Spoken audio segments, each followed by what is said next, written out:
It seems like in only a few years, shea butter went from one of many rare and unique things I saw during my trips to Ghana and Nigeria to a global phenomenon. Nowadays, shea butter is heavily marketed in the beauty industry. Some companies are even named after it. But as the world grows into an even bigger capitalistic monster, quality and regulatory standards often can't catch up or just falls to the wayside. So this video is going to go over what shea butter really is and its true benefits to your hair, how to spot the real from the fake, things to look out for, and of course, where to find the real deal.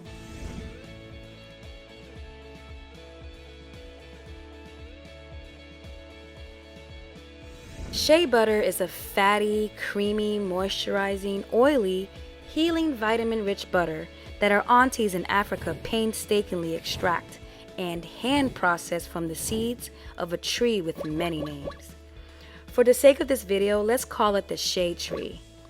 Here's 2 links to YouTube videos that go over the extraction process in more detail. The shea tree grows wild right along this dry, semi-wet sweet spot in Africa. It takes 10 to 15 years for the tree to start producing nuts, but will produce nuts for up to 200 to 300 years. Shea butter is an exceptional emollient, or better put, it works great at coating your hair. The composition of shea butter is closely related to our natural sebum, so when applied to your hair, it adds a lubricating layer to the surface, which helps decrease how fast water evaporates from your hair, while keeping it moisturized, flexible, and shiny for a longer period of time. It even provides your hair with some moderate UV protection. As with most emollients, shea butter does not fully absorb into your hair and must eventually be washed out. But in between washes, it's a great product for protecting and preventing your hair from completely drying out. It works even better for your skin. When it comes to skincare, people often describe shea butter as healing.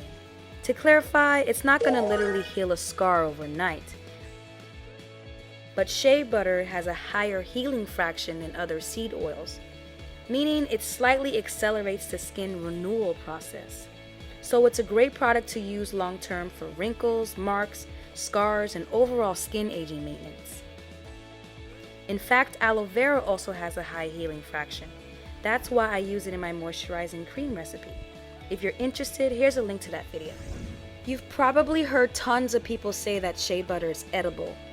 The good news is that it is. That's how it was most commonly used in Africa before the hair and skin industry caught up. It's used as a cooking oil and helps people maintain body fat during times of famine. As food, it has even more amazing antioxidant, lubricating, and cell renewal properties.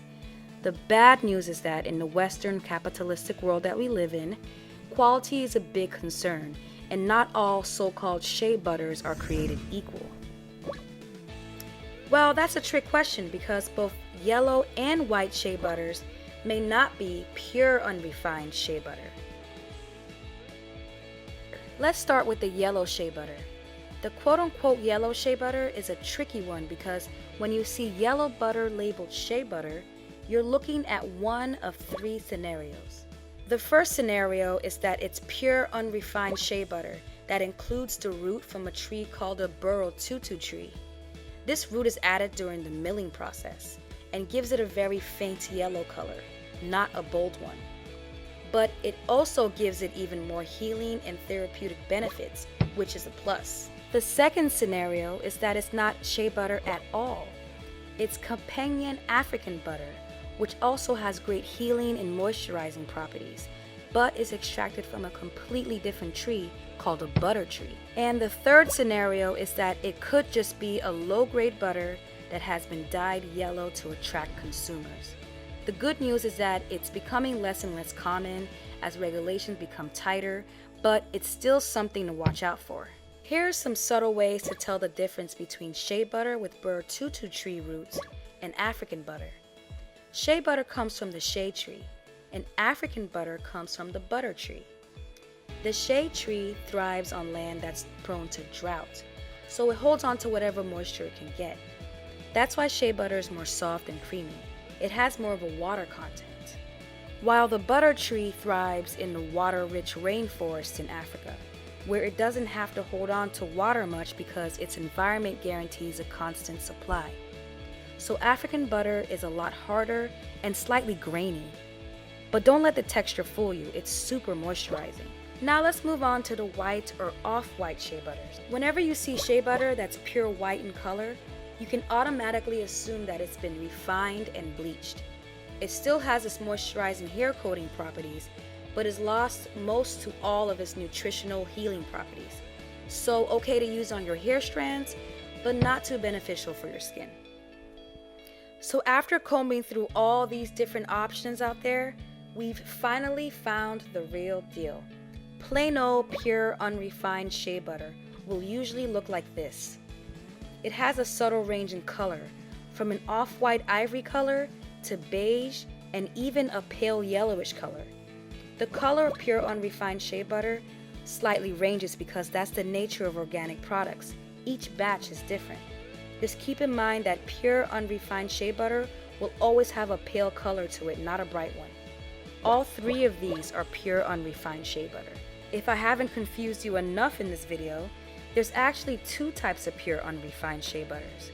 There's the familiar ones from West Africa, and a new one the East Africans are now producing called Shea Nilotica.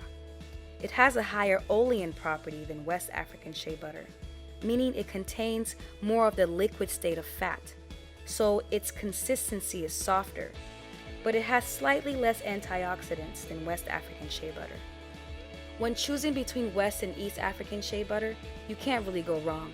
They both have impressive healing and moisturizing properties. As promised, you can find links to reputable businesses that offer West and East African shea butters in the description section of this video.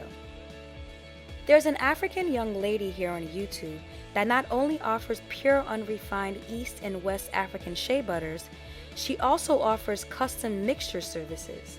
And as an FYI, most natural butters, oils, and creams have a heightened and more potent beneficial effect when mixed together.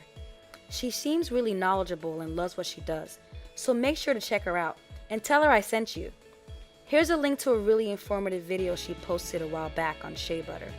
You can find a link to her website and her YouTube page in the description section of this video. Oh, one last thing.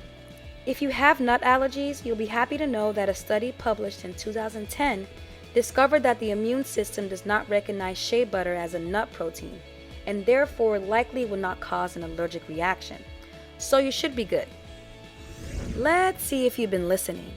Out of all these shea butter options, which one is most likely refined? There's only one right answer. Leave your answer below as a comment and state why. The winner will be selected randomly and announced only on the GreenBeauty channel Instagram page on August 18th. As always, to qualify, you must be subscribed to the GreenBeauty channel on YouTube and follow us on Instagram, Facebook, and Twitter. You can find a link to those pages on the bottom left corner of the banner on our YouTube page. Oh yeah, the winner will win a pH stabilizing spritz, a large herbal hot oil treatment, a large real protein treatment, and a GreenBeauty pure tea tree oil. I can't wait to see your comments. As always, thanks for watching. See you in the next video.